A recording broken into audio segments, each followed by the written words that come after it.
الحمد لله رب العالمين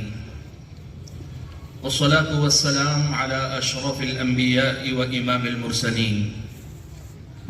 وعلى آله وأصحابه أجمعين ومن تبعهم بإحسان إلى يوم الدين. أما بعد، فأعوذ بالله من الشيطان الرجيم. بسم الله الرحمن الرحيم. إنا أرسلناك شاهدا ومبشرا ونذيرا لتؤمنوا بالله ورسوله وتعزروه وتوقروه وتسبحوه بكرة وأصيلا. ذی وقار صدر اجلاس، اسٹیج پر تشریف فرما وہ تمام علماء، عمائدین قوم و ملت اور عمائدین شہر جن کے نام اور مراتب سے میں واقف نہیں، لیکن مجھ سے پیش رو کنوینر صاحب نے ان کے حسب مراتب ان کا تذکرہ کیا،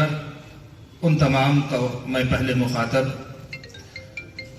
حاضرین میں بیٹھے ہوئے میرے اپنے بزرگوں، نوجوان ساتھیوں اور پردہ نشین ماؤں اور بہنوں، آج کے اس اجلاس میں جو عظمت ناموس رسالت اور عظمت قرآن کے نام سے منعقد ہوا ہے، قرآن اور صاحب قرآن کی عظمت کا تذکرہ دراصل ہماری اور آپ کی مسجدوں میں ہوتا ہے، ہمارے اور آپ کے مدرسوں میں ہوتا ہے، ہمارے اور آپ کے گھروں میں ہوتا ہے، اور صحیح معنی تو مومن کی صبح و شام میں ہوتا ہے. اور جب تک ہمارے دلوں میں یہ تذکرہ جاری رہے گا، اسلام مسلمان کو دنیا کی کوئی طاقت مٹا نہیں سکتی، یہ ہمارا ایمان ہے. لیکن اس کے باوجود آج ہم اس عنوان پر، اس کھلے میدان میں گفتگو کرنے پر کیوں آئے، کیوں اس کی ضرورت محسوس ہوئی؟ تو آپ جانتے ہیں کہ اس روئے زمین پر جینے والے بعض لوگوں کا معاملہ یہ ہے کہ وہ مسلمانوں کی اور اسلام کی حقانیت کا جو بول بالا، آیتوں کو درکنار ایک حرف کی زیر و زبر کی تبدیلی بھی انشاءاللہ ممکن نہیں ہوگی. تو بہرحال میں مقرر تو نہیں ہوں،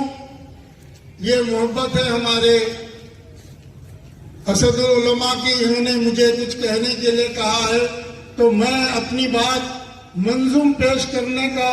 عادی ہوں. تو میں اپنی جو بھی باتیں ہیں اس میں اس نظم کے ذریعے پیش کر رہا ہوں بطور خاص ملاحظہ کر.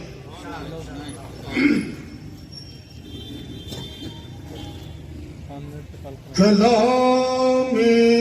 الہی صحیفہ ہمارا،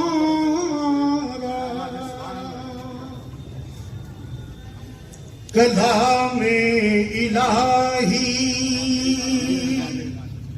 صحیفہ ہمارا،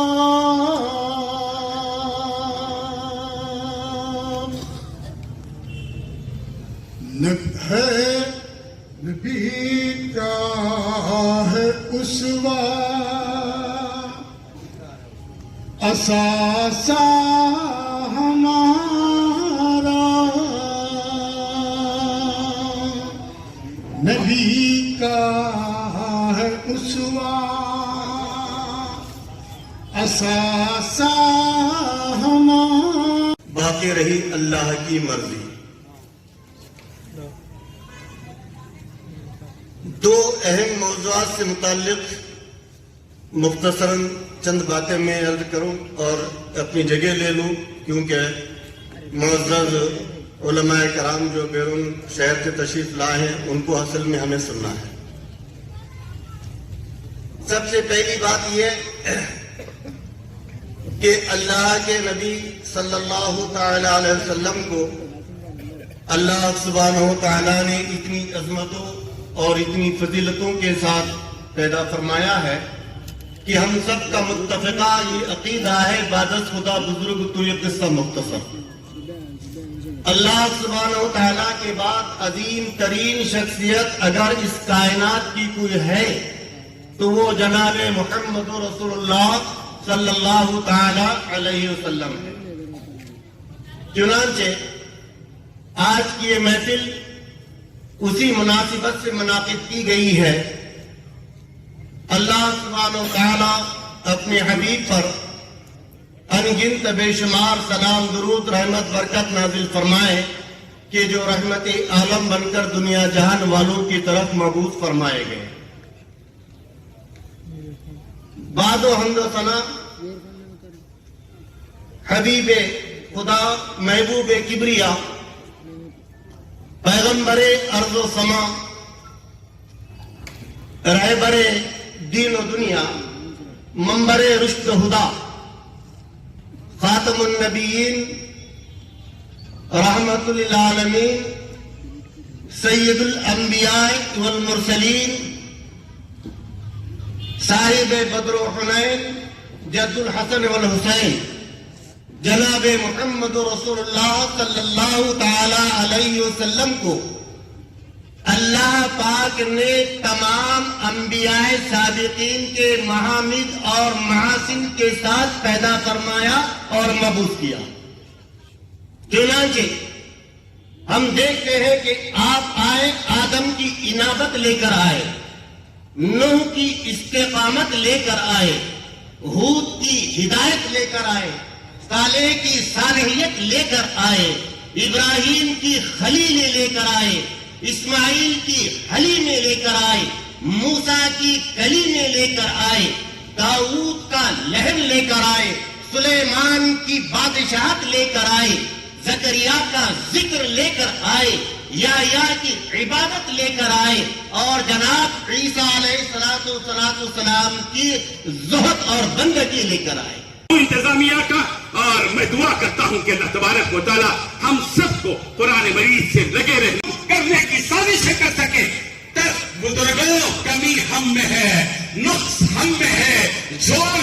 اور اس قرآن مجید کے پیغام کو ان لوگوں تک پہنچانے کی توفیق عطا فرمائے جو آج تک اس قرآن مجید کے مطلب کو سمجھ نہیں پائے، اور اس طرح نہ سمجھنے کی وجہ سے وہ قرآن مجید سے پہنچانے کی فکر اور کوشش کرتے تھے۔